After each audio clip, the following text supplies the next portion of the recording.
हरि ओम.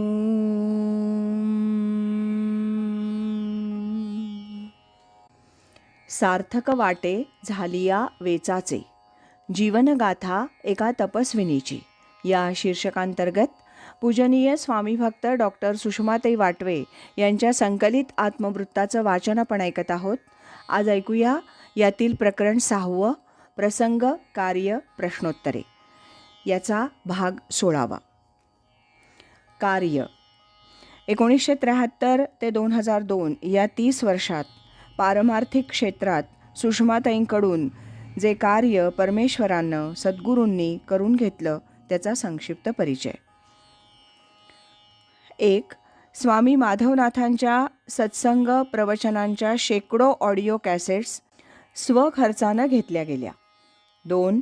Cassettes आणि टिपणांच्या आधारे 42 ग्रंथांचं लेखन घडलं. 3. पुण्याच्या विविध भागात केंद्र निर्माण करून प्रवचनं, सत्संग, ध्यान, मार्गदर्शन झालं. 4. बालकेंद्र, शिबिरं, साधक मेळावे घेतले गेले.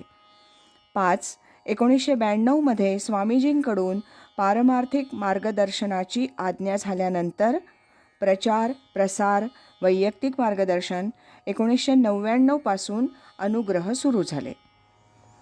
6. केबलवरून भगवद्गीता आणि श्री दासबोध यावर प्रवचनमाला प्रसारित झाल्या. त्याच्या ऑडिओ व्हिडिओ कॅसेट्स विक्रीसाठी उपलब्ध झाल्या.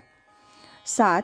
अध्यात्म प्रतिष्ठान या सार्वजनिक न्यासाची स्थापना आणि नोंदणी झाली. 8.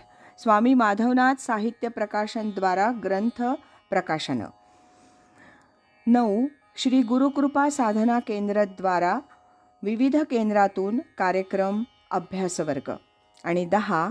स्वामी माधवनाथांच्या कॅसेट्स दीर्घकाळ सुस्थितीत राहाव्या म्हणून त्याच्या CD बनवणं, निवडक कॅसेट्स आत्मबोध या नावानं विक्रीसाठी उपलब्ध करून देणं. ग्रंथलेखन. ग्रंथलेखनाचं काम हे ताईंचं प्रमुख कार्य असं स्वामीजींनी म्हटलं होतं. हे लेखन ही तुमची साधना आहे असं स्वामीजींनी आवर्जून सांगितलं होतं. त्यामुळे आपल्या सर्व कार्यात ताईंनी ग्रंथलेखनाला प्राधान्य दिलं. ताई स्वामीजींना नेहमी म्हणत, बाकी सर्व कार्य होईल, इमारती होतील, पण ग्रंथलेखन जर झालं तर ते ग्रंथ चिरकालपर्यंत साधक विश्वाला मार्गदर्शन करतील. भगवद्गीतेला 4-5 हजार वर्ष झाली. त्यानंतर अनेक राज्य आली गेली, पण भगवद्गीता अमर झाली.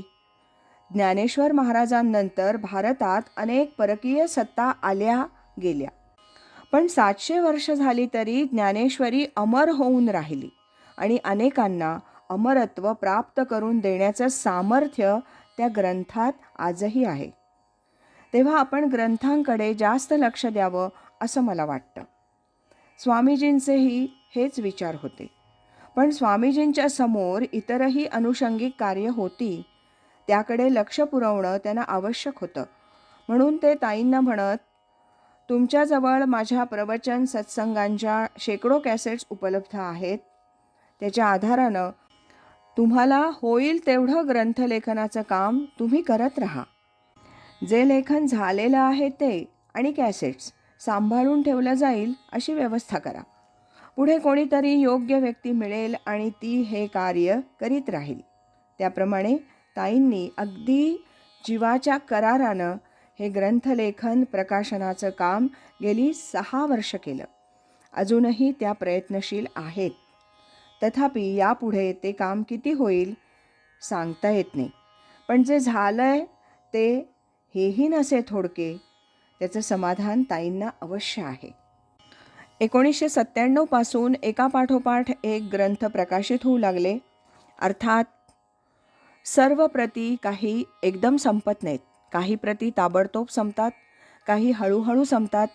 अशा वेळी प्रकाशित ग्रंथ सुरक्षित ठेवण्याची व्यवस्था करावी लागते आणि पुढील प्रकाशनासाठी अर्थसहाय्य लागतं.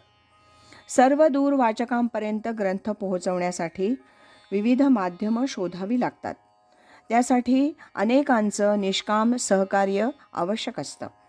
अनेकांनी त्यासंबंधी पृच्छा केली. कोणी शंका बोलून दाखवली की एवढे ग्रंथ घेणार कोण.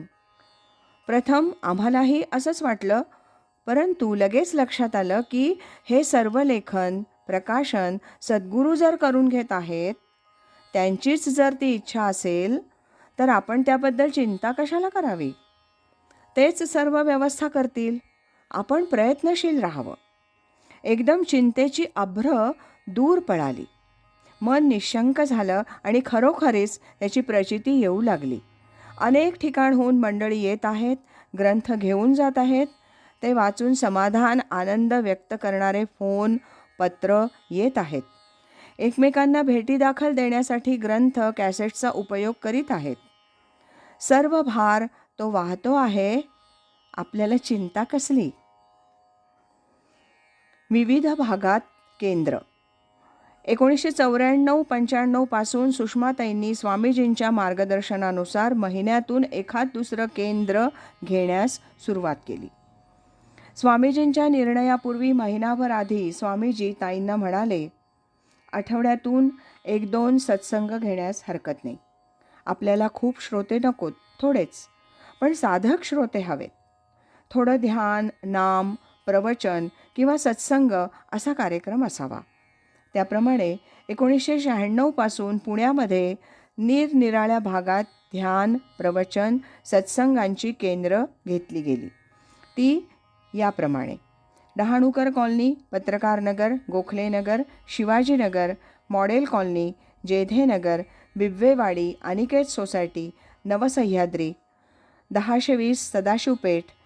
यापैकी काही केंद्र नव्यानं सुरू करण्यात आली, तर काही ठिकाणी आधीपासूनच चालू असलेल्या केंद्रात जाऊन साधकांना ध्यानासंबंधी मार्गदर्शन करणं, प्रवचन करणं असं चालू झालं. तिथल्या लोकांना ध्यानाची गोडी लागू लागली. ग्रंथविक्रीही वाढली. अनेक मंडळी अनुगृहीत होऊन साधना करू लागली. 2001च्या प्रारंभी ताईंना आतून असं वाटलं की आता केंद्र घेणं कमी करावं. त्याप्रमाणे फर्ग्युसन रोडवरील सुश्रुत येथील आणि सदाशिव पेठेतील गुरुकृपा वगळता इतर केंद्र बंद करण्यात आली. त्यानंतर लगेचच ताईंचा आजार आणि त्याचं गंभीर स्वरूप त्यांच्या लक्षात आलं. आता ताई नित्य केंद्रात येऊ शकल्या नाहीत, तरी त्यांच्या ऑडिओ आणि व्हिडिओ कॅसेट्स, स्वामीजींच्या काही कॅसेट्स यांच्या सहाय्यानं केंद्र चालवलं जातं. अनेक मंडळींनी ताईंच्या कॅसेट्स खरेदी केल्या असून ते घरामध्येच नित्य त्याचं श्रवण करतात. तेच ताईंना अपेक्षित आहे. त्या म्हणतात, बी टाकत राहायचं, जेवढी रोपं उगवतील ती उगवतील. 2000मध्ये साधक मेळावे घेण्यात आले, त्यांना उत्तम प्रतिसाद मिळाला. आज इथेच थांबूया.